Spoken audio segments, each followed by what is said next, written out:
Hi guys, welcome back to Gochapaa YouTube. It's been a minute, but we are glad to be back. And today we're joined by an amazing guest. I'm sure you've interacted with his content either on YouTube, Instagram, or even TikTok. He's doing amazing things. He's gonna tell us more about that. Yeah. Hi, Arnold. Hi, Faith. How are you? I'm good. You're looking good. Thank you. You too. You look Thank amazing. you so much.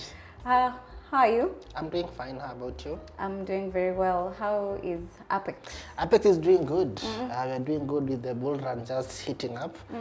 Things are looking bright. Things are good. Things are very, very good. Yeah, if you can just tell us about Apex, what you guys do, in case there's someone who has never interacted with Apex before, you can just briefly tell us what it is.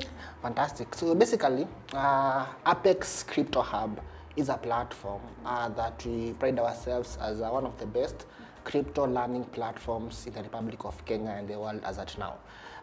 Apex Crypto Hub is now the umbrella. And now we have another section called now the Apex Crypto Academy, which is the most popular brand that we have right now. And what happens at Apex is that it's a platform that helps newbies and any other person who is interested in crypto to come and learn all things about crypto, from the very basic thing, what is Bitcoin, history of money, evolution of money, okay, P2P, like basically a whole package across the whole crypto space. And we've been doing this for quite a while right now, and I'm so proud that we've been doing very well in the industry. We've seen people come to the space that have absolutely no idea about crypto. They have grown over time, and right now they are basically experts in the space. And that's basically what we do at Apex Crypto Academy. That's interesting. You guys are doing an amazing job. Thank and you so we will much. get more, we'll dive into that as we progress. But I just want to know what got you into crypto. Basically, first thing first, I first heard about the word Bitcoin in the year 2017 when I was just doing my attachment in my undergraduate. People usually confuse Bitcoin and crypto because they think that Bitcoin is crypto, but Bitcoin is just the most popular crypto. So when I first heard about it, of course I was curious to know what is this Bitcoin. I just went back to local Bitcoin, bought BTC was around 20,000 Kenya shillings, left it there. But by the time Bitcoin was 100,000 Kenya shillings, I bought worth 20,000 Kenya shillings. Left it there, it was going up, going down, up, down. You understand what basically happens. I only wish I knew what Bitcoin would come to be right now. Believe me, I'll not be sitting here with you. I'll be somewhere in a yacht, maybe in the UAE, maybe even in the Caribbean. But now, time of course flew, things went by, and again in 2020, that is now when I started now getting into crypto seriously. And also learning the industry, seeing that you don't have only Bitcoin as the only coin, you have so many cryptocurrencies, okay? And I saw that these assets appreciate with value and depreciate depending on several factors. So as a result of that, I kept building on my knowledge, learning, and in 2021, that is now when things went crazy, because I'm like, this thing was just this price today, and this year things have gone parabolic. So what causes all this? And through that, you are now able to, of course, when you start sharing things on your social media platforms, take some screenshots, share. People start becoming curious. What is this you're doing? What is this? Can you show us? And that is how Apex Crypto Academy was basically formed. Yes. Yeah, I was gonna ask what led to now you starting the academy stroke the hub, but yeah, because most people usually just find themselves getting into crypto out of curiosity, and it's very interesting what you're doing because your curiosity sparked, and as a result now you're educating people. Fantastic. And that's what we also do at Gochapaa. We're focused on just creating an environment whereby guys can come, learn, understand what crypto is, and also demystify some of the major myths that are out there. I'm sure you've also interacted with them, and also people have approached you to just clarify certain things. And now this comes to my next point. We've seen you do amazing street interviews. Just interacting with people in different places. We saw one you were in Kiambu, the other one you had gone to Machakos. How do you shoot these things? How did you even start? Okay, it's always good to give credit where it's due. Yeah. I didn't come up with this idea. I saw this idea happening back in, there's a content creator who does things about crypto, based in South Africa. He's a Malawian, moved to South Africa, then moved to the UAE, and was going to the streets asking guys name cryptos, giving guys MacBooks, and guys were clueless. Yeah. So I borrowed that concept and now brought it here in Kenya. And I just thought like, let me give this thing a shot. Yeah. So I went to Nairobi, those streets, and I wanted to find out if people really understand what crypto is. And I see Kenyans love money. Yeah. So when you give someone an incentive because of answering a question, most likely they'll want to answer that question. For sure. So I did some random interviews asking people about crypto, and to my surprise, people don't understand even what crypto is. Those that have an idea, they know about Bitcoin. And that's the end of it, okay? Yeah. So that's how I came up with that idea. I decided, let me bring this thing home. Let's see how things are going to happen in Kenya and see if people really understand what crypto is.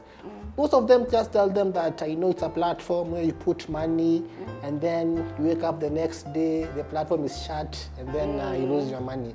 That's how I came up with the Crypto Street Challenge, basically trying to find out if people understand about crypto. And if you understand, then I'm going to reward you. If you don't understand, then on to you. Yeah, that's interesting because as I mentioned, there are a lot of myths within the space, and also with the street interviews, you're demystifying some of those myths. So I want you to tell us which one is your best. You went out there, had the best experience. Maybe everyone you interacted with during that day, they knew what crypto is. And I'm sure that's a win because it shows the community in Kenya is growing. So basically, I can tell I've done how many counties? I think I've done Nairobi County, Machakos County, Mombasa, Kajiado County, Kiambu County, and one of my best, I think, was of course Nairobi County, because it's the city, so what do you expect? So most people are aware of what crypto is? Yes, they have an idea. In fact, everyone that I talk to in Nairobi, they have an idea about crypto. But if you tell them to name at least 5, they can maybe name a maximum of 2, and then that's the end of it. They have an idea. But in Kajiado, people don't have an idea.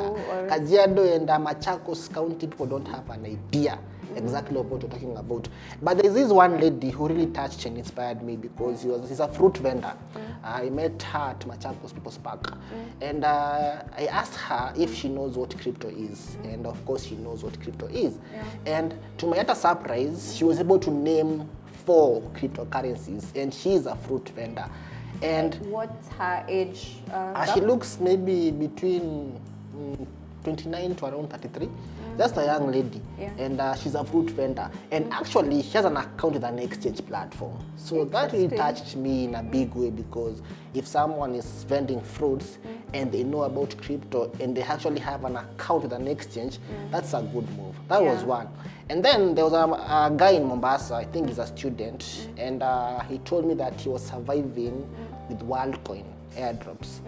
And I'm like, how are you surviving with WorldCoin? And he told me that he claims the WorldCoin, then goes to sell, and that's how he gets money to enable him to survive that particular duration. So those 2 are the ones that touched me in a big way. But of course, there was someone in Nairobi who I met, knew everything about crypto, and he made me look like I'm trying to look for people who don't know, but I'm meeting people who knows. Who know. Yes, but there's only that individual and one in Thika as well. And it's also a good thing to meet people who know, because if you're the only person who is aware of what is happening within a space, then it shows people are not growing, people are not doing their research. So that's also a good thing. So while at it, tell us your worst. Have you ever gone somewhere, mkafukuzwa, mkaambiwa, what are these things? Because there's so many myths attached to blockchain, to crypto, as scam, you know. So basically, about kufukuzwa, it has never happened, because number one, I do my shoots on weekends, on Sundays, basically when we don't have so much congestions on the streets and things like that. And there's this woman, I think it was in Mombasa, a place called, this beach called, not Jomo Kenyatta, not Pirates. I forget the beach. I think it's Bamburi Beach. Yeah, we went there. And then that lady, because I was wearing a t-shirt branded BTC, when she saw me, she's like, "Nini wale wa kutuibia pesa? Nilipoteza pesa yangu na nyinyi sana." And I'm like, "Madam, relax, calm down. Come, talk to me, what happened?" And then she narrated a very painful experience because she had put money in a platform that was giving her 2% every single day. Then she borrowed more money, put more money in the platform, and then she lost it all. And she was so bitter. She actually thought that I was the person behind the platform because she's seeing Bitcoin and she lost money through Bitcoin. I think that's the worst experience I've ever had. Not really worst, but it was so emotional. I actually did an interview with her and she lost a substantial amount of money. And I don't know what happens sometimes because when we were doing that interview with her, my microphone just went off without me knowing. So whatever she was saying, we were not able to put it out in the public. So that's, I think, was the worst experience that I had. And of course, people don't want to be interviewed. Call someone. You can call like 10 people. Out of 10, you can end up interviewing only 1 or 2. So it's really a hassle. Yeah, I can imagine. Absolutely. But all in all, you're doing an amazing job. So aside from that, I want you to tell us, there are so many ideas about crypto exchanges, crypto wallets.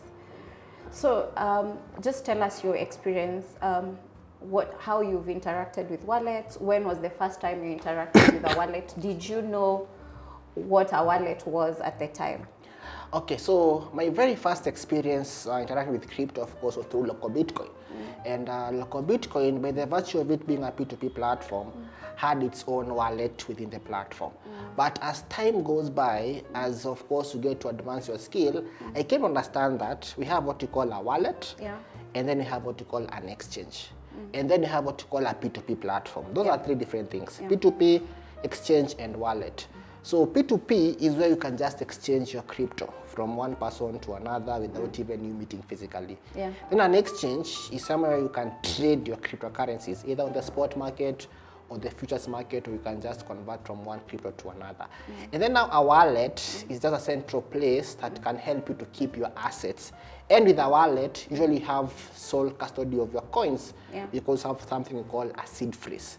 So those 3 are the main platforms that people use to interact with crypto. But I love the wallets more because with a wallet, you are the custodian of your assets. And nobody can freeze your account with a wallet. So for this, you're vouching for self-custody in one way or another. Because I have an experience. I have friends who have lost money because their funds were frozen because their funds were in an exchange. Because exchange at times comes with some very strict rules. For example, if you use a VPN on an exchange, your account might get suspended. If maybe any transaction happens and you can't maybe justify, if they want to justify, then your account can get suspended. So I purely advocate for self-custody of your assets because you are in total control of your assets. And also, we now have something now we call the cold wallets. I don't know whether you've heard about the cold wallets. Yes, name any 2 cold wallets. The one that one of them, I just saw your post, the Ledgers, right? Ledger is one, another one? No, you're putting me on the spot. Okay, so the Ledgers now, these ones are offline that can now help you to keep your cryptocurrencies in an offline way. But Ledgers, I recommend them for people who really know what they want and people that transact with big volumes of cash. So that's my experience with crypto wallets and exchanges in general. That's interesting. Yeah, just now that you've talked about cold wallets and ledgers, you can tell us about, I've seen you also in the business of selling ledgers, nano ledgers. Tell us about that. So basically, how I came up with the idea of selling these ledger wallets here in Kenya is because I saw that we have so many guys in Kenya that have huge chunks of crypto, and I mean huge chunks of crypto. And usually, ledger is the best place to keep. If you have so much crypto, you can keep it on the ledger. Now, I realized that if I can bring these assets or these devices in Kenya, just try to test the waters and see if people are gonna maybe adopt that particular technology. And to my surprise, it actually picked because people want these devices, but they are not available in Kenya. And because I've built some good networks globally, I was able to bring them to Kenya. And people actually buying them because they want to keep their assets maybe offline. But for that one, I can't recommend it to anyone because it's very, very cumbersome to set it up, number one. Number two, it requires you to keep in there a substantial amount of money. Don't keep $50 in a ledger account because even the cost of the wallet itself is even more than the asset that you're keeping in that particular platform. That's basically it about the ledgers. Very interesting. I was going to ask about that because I'm sure it comes with some fee Yes, on it. But interesting, even to see that guys are willing to buy and they have substantial amount of crypto that they have, then it means the community is growing. And we will think usually because when you go for events or even like out there, not so many people are talking about crypto, but clearly under wraps. In fact, let me give you a funny story. I was actually shocked when I started bringing those devices because the people that are actually buying are people who don't even think they can actually get these devices. And they meet with someone, they just look someone very, very simple, they just maybe have a laptop and a phone, and they want you to transfer some assets. I've done transfers worth even 20 bitcoins. I've done transfers worth 30 bitcoins, 10 bitcoins.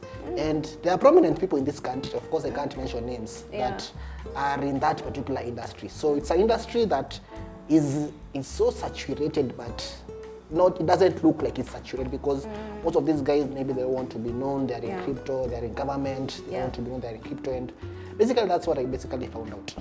Interesting that you've mentioned there are prominent people holding such amounts of Bitcoin. And for reference, how much is a Bitcoin at the moment? At the moment today, Bitcoin price in the morning was about $62,344 when I was coming in here. Right now, I'm not so sure of the price. And that's an equivalent of how much to Kenya? Around 8-9 million thereafter. Yeah, so you can imagine somebody holding 30 BTCs. That's someone who has good money. But yeah, now talking about prominent people, quote unquote, don't come for us, having BTCs. Do you think we're like the government knows about these things and it's hesitant on regulation, or what's your stand on crypto regulation? Okay, I'll use a reference of our president, His Excellency William Samoei Ruto, aka Zakayo. The day he came out publicly and they invited Digital Marathon Holding to come to Kenya to try and relook the industry of cryptocurrencies. Yes, they know about cryptocurrency and they know it's a very good venture, but they are somehow hesitant to make maybe it or to make frameworks that can enable crypto to work without these issues, because number one, it will appear like they are fighting the centralized banking system, which of course is the core one of the core business of the government, because I understand that the government does a lot of business with the banks, issues to do with the bonds and such things. So my stand is that if they come and embrace crypto publicly, it may appear like they are fighting the banking system, which is something they're not willing to go through that route. But on the other hand, they know it's a good venture. They're trying to do it, but not to go in like Namigumbili, just slowly by slowly, because by President inviting Digital Marathon to come to Kenya and relook the industry of mining, he has seen there's potential in Bitcoin mining maybe here in Kenya. But I don't understand really why they are so scared of doing this, because if you check at countries like El Salvador, Bitcoin is a legal tender. Central African Republic, legal tender.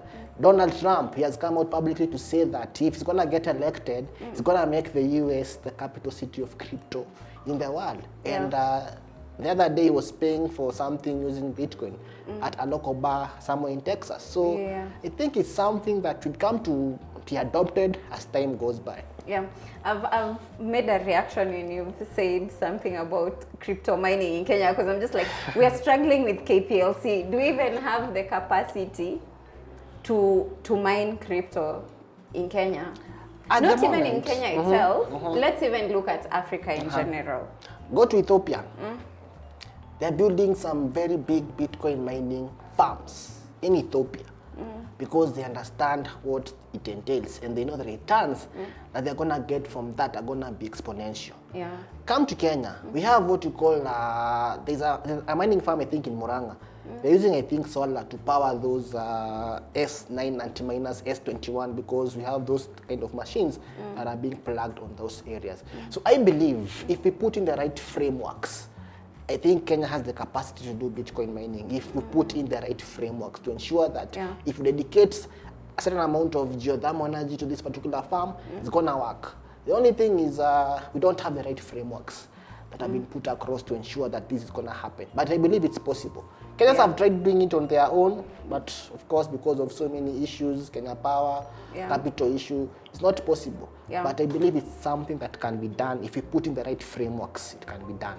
Yeah, that's very interesting. And we have the resources. We can do geothermal, we can do there's wind energy as well. Sure. We can do that. We can do that. These are projects that have been talked about in the government. I'm just like, why are we delaying on implementation? But anyway, we know our people. We won't rush them.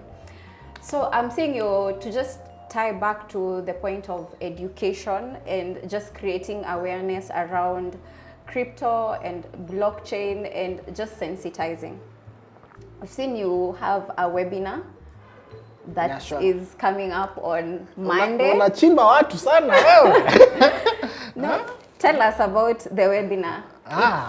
Perfect. So basically, what usually happens, I do this not all the time. I do this when I feel there is a need to do it. Because right now, to be honest, we are approaching a very critical phase of the crypto markets because we have the US elections coming up in November, and one of the candidates is Donald Trump, who is pro-crypto. So the markets are going to react. Even Kamala. Even Kamala. She has started now coming in the picture. Yeah, she's also. Because those guys are in crypto. So we have a lot of events happening. The Fed cut down the interest rates the other day. The Bitcoin halving already happened, and traditionally, 12 to 17 months after the Bitcoin halving is now when you have the parabolic phase of the bull run, because a bull run has phases, and we are already in a bull market, but we've not yet hit the parabolic phase. So when I see we have we have a need of conducting a webinar, that is now when I bring up such issues. Also, still, people don't understand what crypto is, to be honest. I was seeing some statistics the other day, and it's only, I think, 6 to 7% of Kenyans who are in crypto. The global population of the world in crypto, I think, is around almost the same percent, around 6.8% of the whole global population. And it's going to get to a time when actually the price of Bitcoin alone is going to get to the tune of $1 million. So it's very, very good that people understand this industry. So the webinar entails bringing newbies on board, those who don't know absolutely anything about crypto. Come, listen in, we discuss what crypto is, the mistakes that people have made in crypto, myself included. Because there's a project that I had done some very good excess on that project. But instead of selling that project, I kept on holding and holding because I want to get the 100x. Okay, so such mistakes are very, very prominent. Also, we look at the focus areas of crypto. How do you make money through this crypto? Because it's huge. Crypto has over 20 different areas that you can use to make money.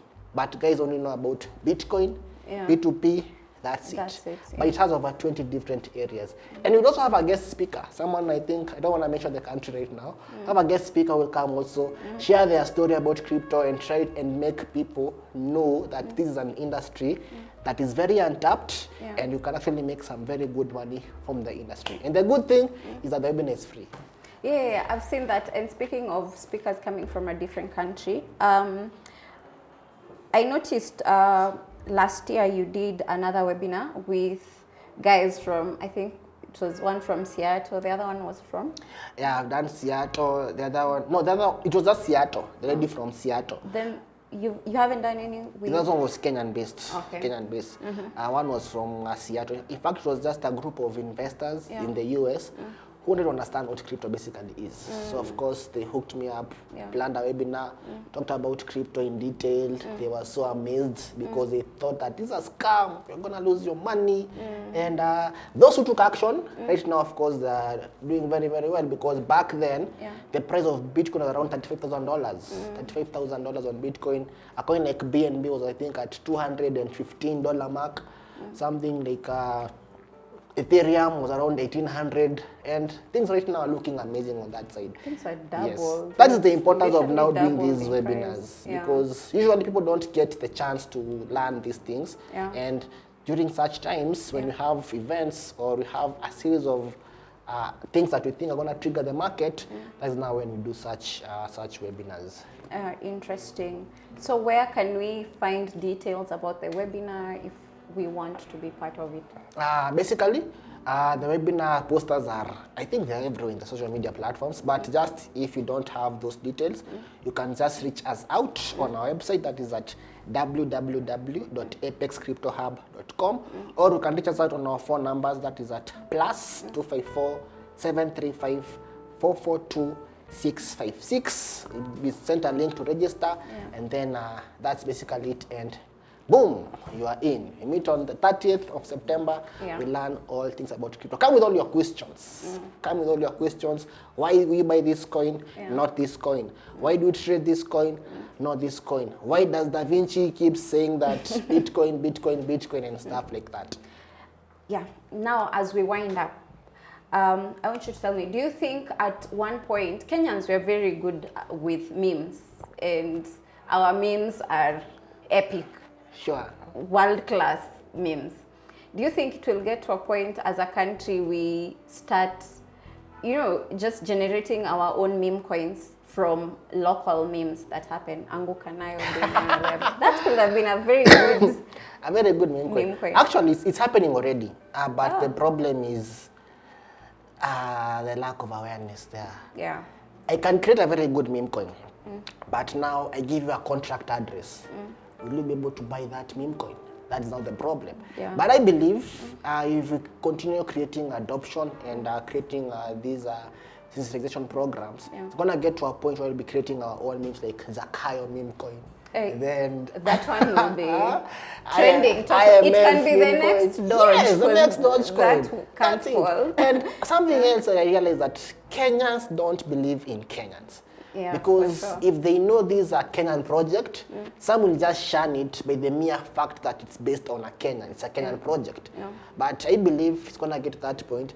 If they see Bitcoin above maybe the levels of 500K, other coins are flying, and then you just come up with a Kenyan-based meme coin, I believe it's going to do wonders. But first, we need people to understand how the industry works and understand how to buy these meme coins, because meme coins just can't buy them on exchange platforms like that, because even before a coin gets listed on an exchange, it's a hurdle. Get them on dexes, give them the contract address, let them buy the meme coins, and let's go all the way to the moon. But if you come up with something and you tell them 2% a day, no, but I'm sure people will join for the money. If guys are educated from the gains perspective, then people will flock. And one thing with Kenyans we've noticed is we follow the wind. Absolutely. If we are told this is where money is, that's where we're gonna go. Quail farming exhibit A. Absolutely. We will all flock on that side. Did you do quail farming? No, I survived that one, but yeah, the wave was there, so we know we usually just follow the wave. And but did you do public likes? What was public like? Oh wow, okay, you're safe. Yeah, but anyway, thank you so much, Arnold, for joining us. Thank you for having me. We've had such a wonderful conversation. We will definitely have you next time. You tell us those 20 ways of making money using crypto, because we just we thought it's just trading. Name any three.